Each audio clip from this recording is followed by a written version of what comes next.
The Strategic Purge. How Prince Edward weaponized royal precedents to outmaneuver King Charles and neutralize Queen Camilla's modernization doctrine. On March 25, 2026, a quiet legal delivery at Buckingham Palace effectively shattered a long-standing assumption held at the very apex of the British monarchy. For years, King Charles III had been operating under a profound institutional belief that his accession to the throne granted him the absolute, unilateral authority to streamline, restructure, and reorganize the private assets of the royal family as he saw fit.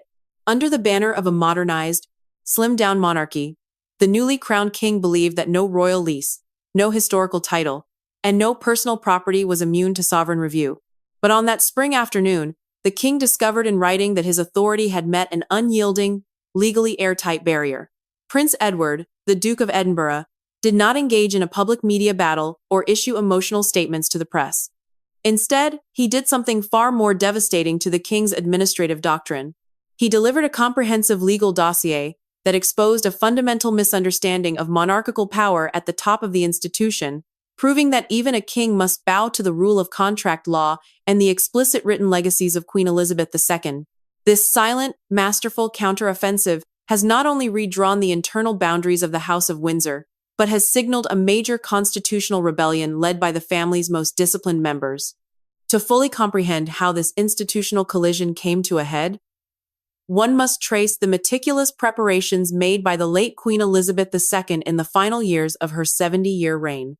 The late monarch was acutely aware of the changing dynamics within her family and the growing pressures surrounding royal financing, public perception, and territorial control. She knew that after her passing, Charles would seek to enforce an aggressive restructuring of royal assets, often at the expense of those who had quietly served the crown without scandal. With absolute deliberation, the Queen set out to legally protect her youngest son, Prince Edward, and his wife Sophie. The first phase of this protection was the permanent transition of the Dukedom of Edinburgh, a title that had defined Prince Philip for more than 7 decades. Elizabeth made it known that this specific title was to pass to Edward, the son who had remained entirely steady, avoided the toxic tabloid scandals of his brothers, and dedicated his life to the institutional continuity of the monarchy. Although King Charles fulfilled the symbolic half of this promise by officially granting Edward the dukedom in April of 2023, the palace administration immediately attempted to sever the title from its material foundation.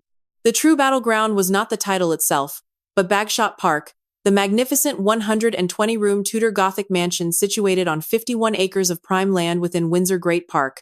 For generations, a grand royal title without an equivalent territorial seat was considered an empty honor, a vulnerability that could be easily marginalized by a reforming monarch. Understanding this vulnerability, Queen Elizabeth II, in her final months, signed a formal letter of intent that explicitly tied the physical estate of Bagshot Park to the Edinburgh Dukedom for Edward's lifetime. This document was not signed in secret.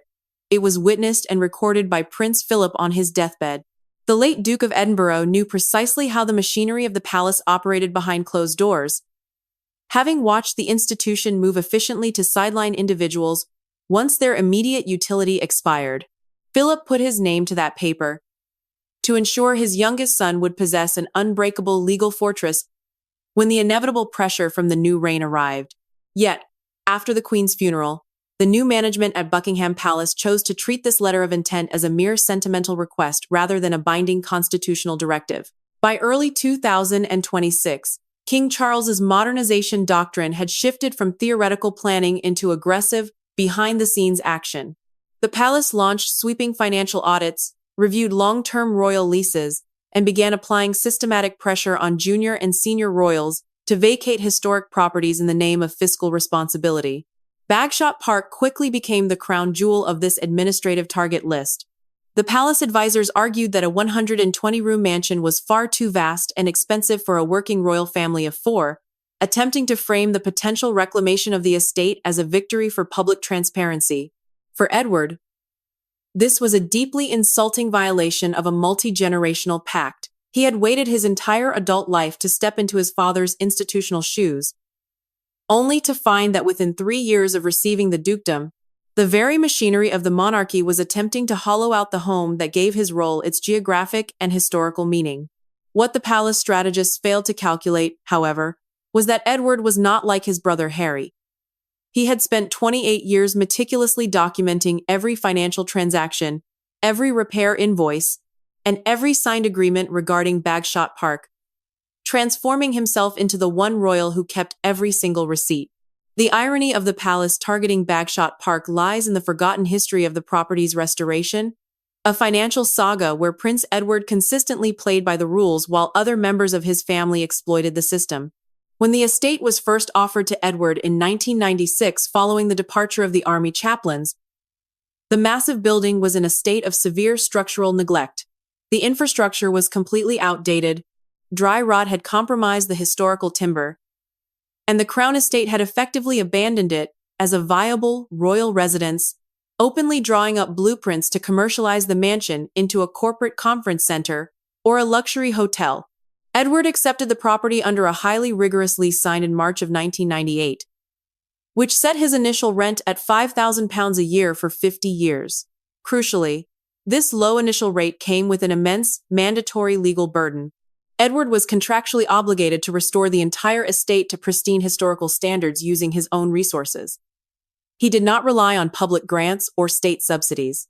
Instead, Edward injected £1.36 million of his own private wealth money he had independently earned through his commercial endeavors before becoming a full-time working royal to fund the massive structural overhaul, with the total restoration costs ultimately reaching nearly £3 million. Once the extensive restoration of Bagshot Park was completed, the Crown Estate immediately exercised its contractual right to adjust the terms, raising Prince Edward's rent to £90,000 a year. This figure was not a symbolic token. The National Audit Office formally documented and confirmed that this £90,000 annual payment represented the absolute fair market value for the property. This strict adherence to financial transparency stands as a sharp, unyielding contrast to how other senior members of the royal family chose to operate during the same period. For decades, Prince Andrew resided at the nearby Royal Lodge under a heavily subsidized arrangement, never paying the actual market rate for his vast estate, a financial double standard that drew intense public scrutiny and severely damaged the reputation of the monarchy. Yet, when King Charles III and his advisors began their sweeping modernization reviews, they chose to ignore the long-standing non-compliance at Royal Lodge and instead directed their administrative pressure toward the one brother who had consistently paid his own way and followed every institutional regulation to the letter. Recognizing the inherent volatility of palace politics, Prince Edward had taken steps years earlier to permanently insulate his family from sudden shifts in monarchical favor. In 2007, acting through his private corporate entity, Eclipse Nominees Limited, Edward paid a staggering lump sum of £5 million to the Crown Estate to officially extend his lease on Bagshot Park to an unprecedented 150 years. This massive financial transaction completely transformed his legal standing from a temporary tenant into a long-term asset holder. The newly structured lease granted Edward the explicit, legally binding right to sublease the property, sell the remaining duration of the contract, and independently retain every penny of the resulting profit. By 2026, the extensive restorations and the soaring value of the Windsor geographic sector had driven the market valuation of Bagshot Park to an estimated £30 million. If the Crown Estate could successfully pressure Edward into surrendering the lease under the guise of the King's modernization doctrine, the palace could reclaim a £30 million asset to sell or lease for an immense corporate profit. The financial motive behind the modernization review was sitting right in plain sight, but Prince Edward's legal team was already preparing to turn this financial trap back on the King's advisors. As the corporate pressure on Bagshot Park continued to mount in the early weeks of 2026, the conflict took a deeply personal and highly aggressive turn, moving from the dry arena of real estate law into the sensitive territory of personal legacy and dignity. Before the legal teams could formally present their property dossiers, officials from the office of Queen Camilla arrived unannounced at the residence of the Duchess of Edinburgh. The visit was officially framed as a routine jewelry audit, a standard national heritage verification designed to catalog historical artifacts held within the private collections of the royal family. In reality, the true target of this sudden administrative intervention was a single, deeply symbolic piece of jewelry. the anthem tiara, an exquisite crown that Sophie, the Duchess of Edinburgh, had worn as her definitive personal signature for more than 25 years. This was not a piece randomly selected from the central royal vaults for state dinners. It was commissioned specifically for Sophie's wedding day in 1999 by Queen Elizabeth II herself, who took 4 antique elements shaped in an elegant honeysuckle design directly from the private collection of Queen Victoria to create a brand new heirloom for her favorite daughter-in-law. The focus on the anthem tiara was a calculated attempt to exploit a long-standing, quiet hierarchy within the palace walls. Unlike other senior royal women who were frequently granted open, unrestricted access to the vast collection of grand state tiaras, Sophie had historically been kept at a deliberate institutional distance, navigating her royal duties with a lower profile and fewer material privileges. The anthem tiara was her one crown, her definitive symbol of royal legitimacy, and the piece that connected her directly to her wedding day. The legal argument deployed by Queen Camilla's office was sharp and uncompromising. Because the tiara utilized precious stones and historical gold elements originating from Queen Victoria's era, the palace argued it must be legally reclassified as crown property rather than a personal possession. Under this dangerous new interpretation, the crown would be permanently removed from Sophie's private custody, secured within the central royal vault at Buckingham Palace, and only issued out to her on a temporary loan basis following a formal request and explicit institutional approval. The long-term implications of this jewelry audit extended far beyond a single wedding tiara. Prince Edward's legal advisors immediately recognized that if the palace successfully reclassified the anthem tiara based on the historical origin of its raw materials, it would establish a perilous precedent that would allow King Charles and Queen Camilla to systematically reclaim dozens of personal gifts, historic brooches, and private inheritances distributed by Queen Elizabeth II over her 70-year reign. This aggressive strategy threatened to destabilize the private security of the entire extended royal family. Yet it also contained a profound structural hypocrisy. Queen Camilla's own extensive and highly celebrated jewelry collection consists almost entirely of magnificent historical pieces derived directly from royal sources and private inheritances. By pushing a legal doctrine that devalued private gifts in favor of central crown ownership, Camilla's office was inadvertently creating a legal framework that could easily be turned back on her own collection the moment King Charles's protection was no longer present. The historical resonance of this jewelry dispute was impossible for palace insiders to ignore, drawing uncomfortable parallels to a previous era of royal enforcement that had deeply alienated the British public. Following the tragic passing of Princess Diana, a magnificent diamond and emerald necklace given to her by the Queen Mother on her wedding day in 1981 was quietly returned to the central royal vaults, an administrative move that was understood to be a final termination of her material connection to the crown. However, public sentiment turned to sharp anger years later when Queen Camilla had that exact historical necklace taken up, structurally redesigned into a personal brooch, and wore it conspicuously during official state occasions. That controversial image had lingered in the collective memory of the nation for nearly 2 decades. Now, in the spring of 2026, the same aggressive pattern of reclamation was being directed toward the Duchess of Edinburgh, utilizing the rigid mechanisms of a palace audit to strip away a deeply personal wedding gift. This time, however, Prince Edward refused to remain silent. His legal team responded to the jewelry audit with a devastating counter-document that effectively shut down the palace's reclassification argument at its very root. Edward's lawyers produced a formal, ironclad deed of gift signed by Queen Elizabeth II in 1999, which stated in explicit legal terminology that the anthem tiara was classified permanently as a private wedding present, not a state loan, not a shared asset, and not a property held in trust by the crown.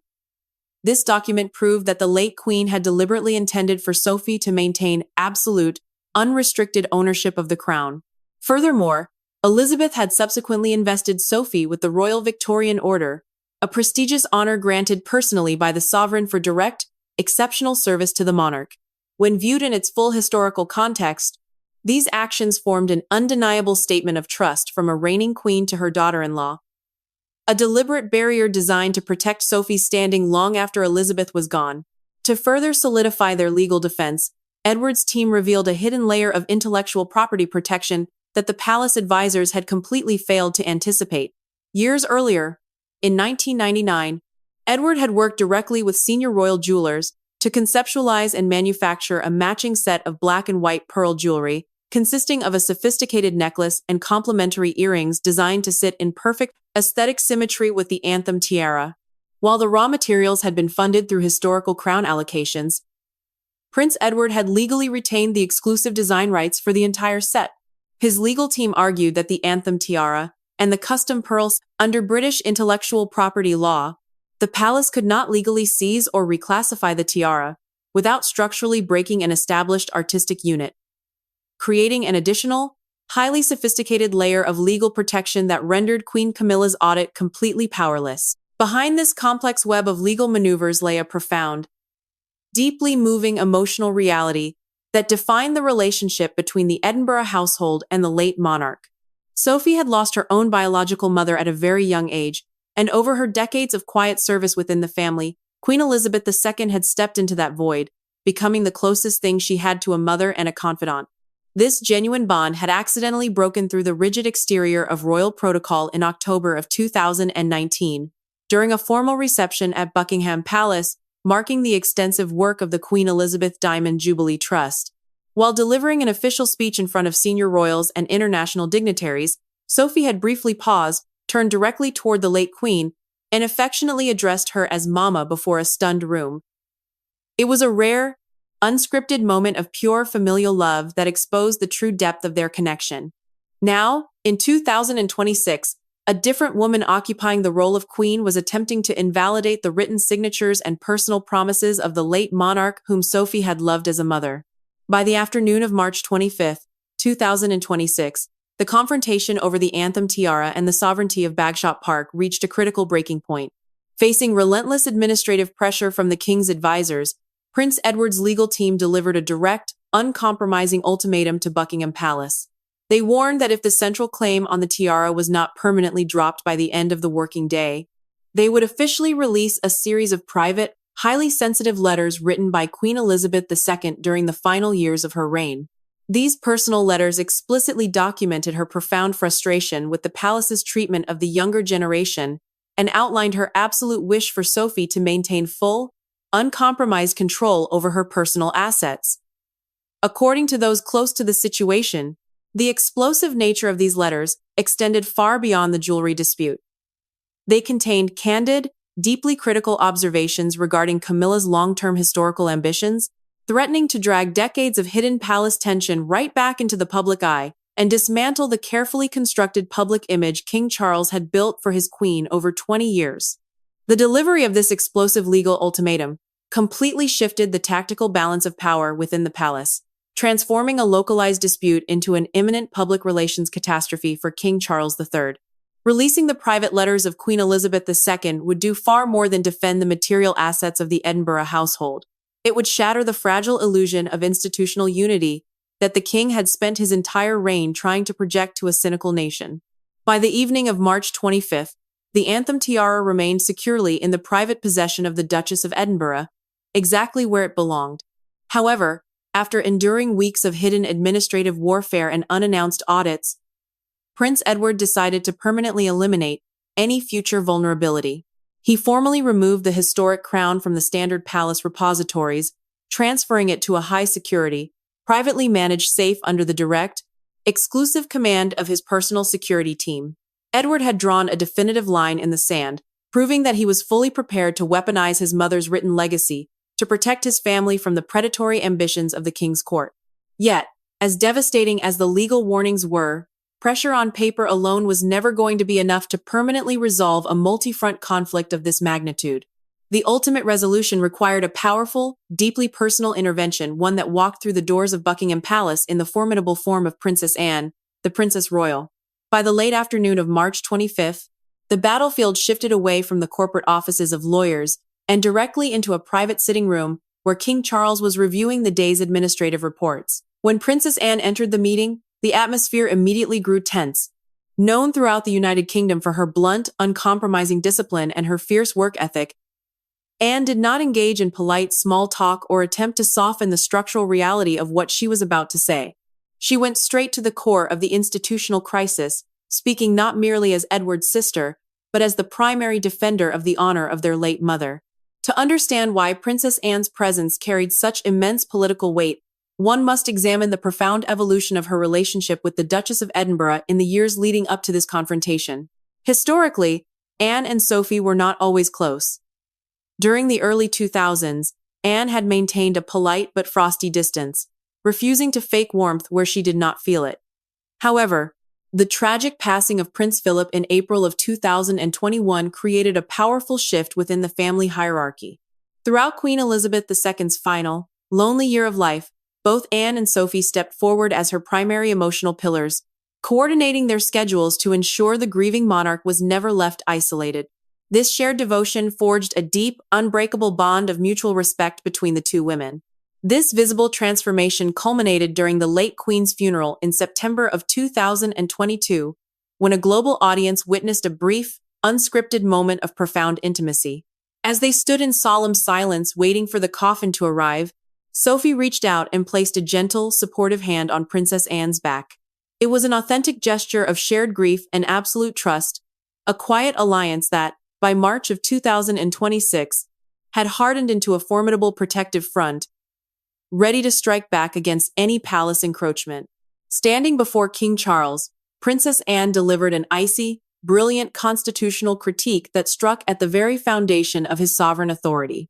She informed the king that if he allowed his modernization doctrine to invalidate the explicit, written signatures of their mother on legal leases and deeds of gift, he would effectively destroy the credibility of the crown itself. She looked directly at her brother and delivered a devastating warning that completely stopped the room, stating that if their mother's signature was not worth the paper it was written on today, then Charles's own signature would be worth even less tomorrow. Anne's logic was mathematically absolute. A monarch's authority does not exist in a vacuum. It relies entirely on the continuous institutional trust established by every sovereign who came before them.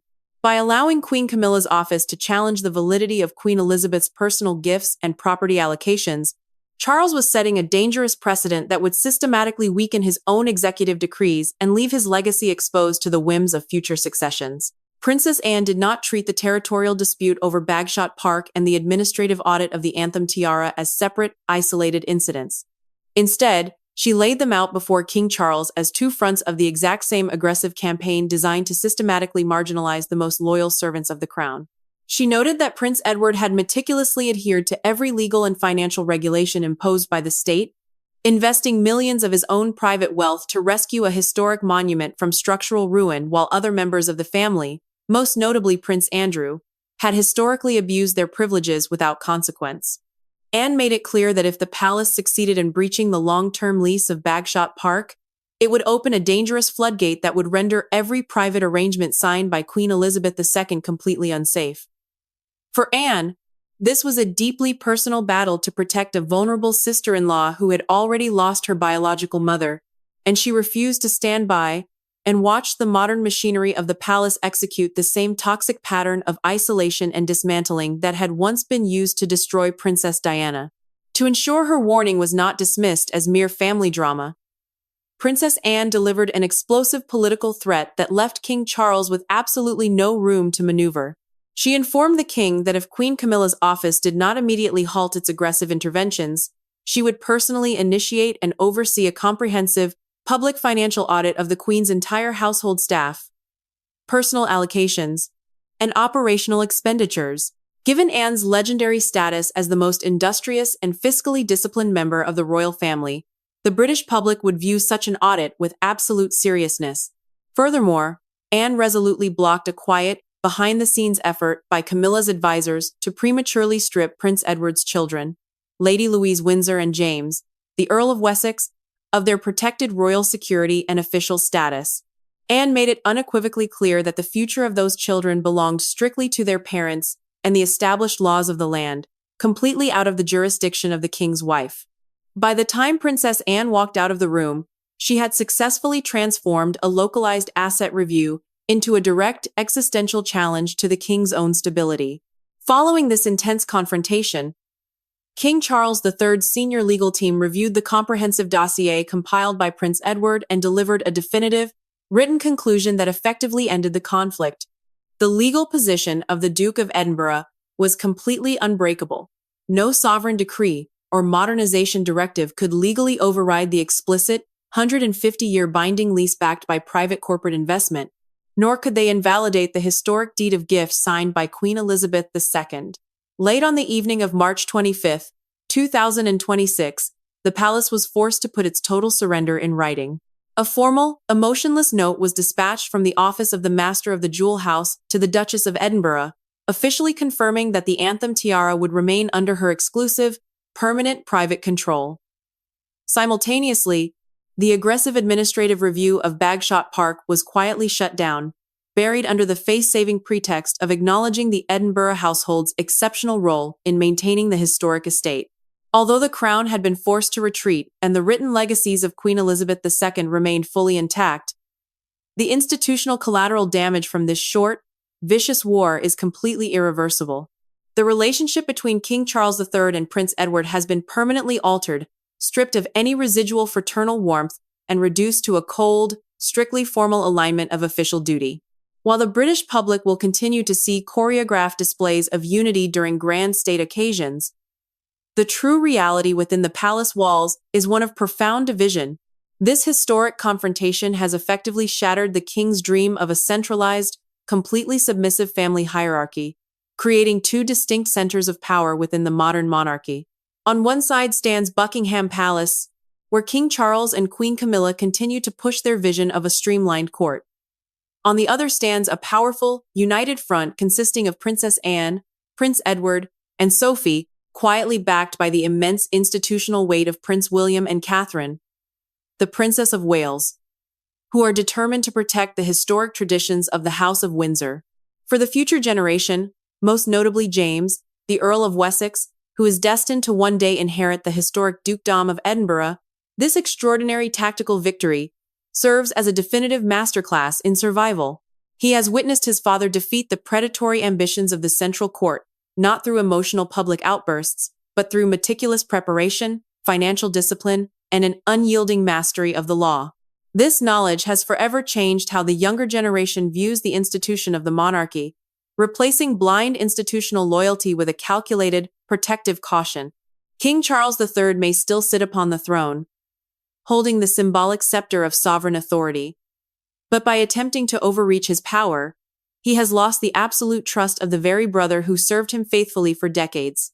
Long after the legal files of March 25, 2026, are buried deep within the royal archives, the memory of this silent coup will remain a permanent testament to the day Prince Edward played the long game on the grand chessboard of history and forced the crown to bow to the rule of law.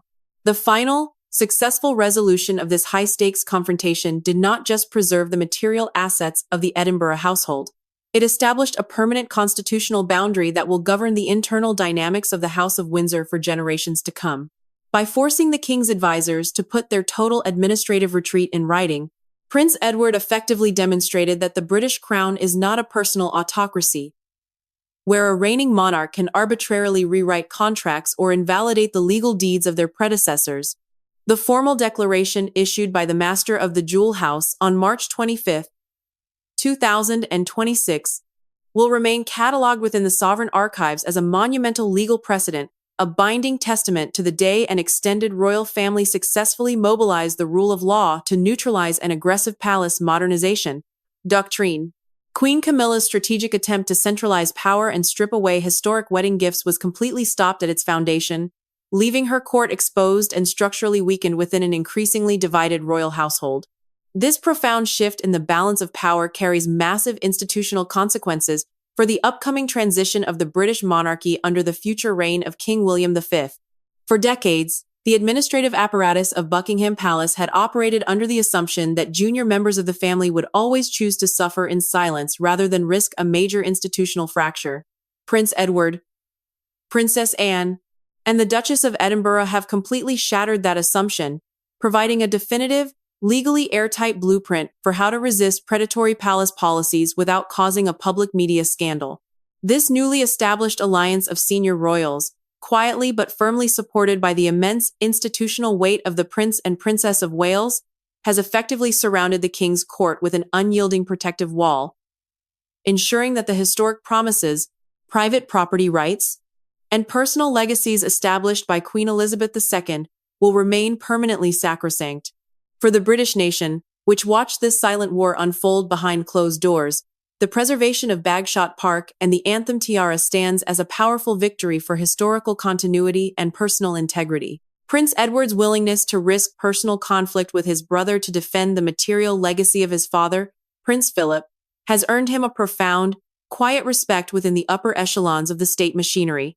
As King Charles III continues to navigate the complex challenges of his reign, he must now confront a permanent domestic reality where his executive authority is strictly limited by the very legal and financial frameworks he sought to dismantle. The grand chessboard of history has been permanently rearranged, proving that true, enduring power within the House of Windsor does not belong to those who temporarily hold the crown, but to those who possess the strategic patience, absolute discipline, and moral authority to play the long game.